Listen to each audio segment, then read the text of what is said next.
خلي الحبال موصولة، خلي حبل الود بينك وبينه موصول، بس بأخلاقك، باللي انت عملته معاه.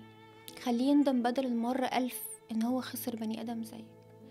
خليه يحس ان انت كنت قد ايه مهمة في حياته، كنت مصدر الأمان في حياته، كنت أكتر واحدة بتحبيه وأكتر واحدة قابلاه بعيوبه.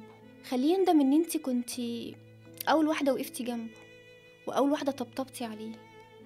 مش ضعف، مش ضعف ان انتوا تنهوا العلاقات بكل مودة واحترام وتقولوا للناس دي شكرا احنا مش قادرين نكمل، شكرا عشان انتوا استنفذتوا كل حاجة حلوة فينا واحنا ما عندناش حاجة تاني نديها لكم.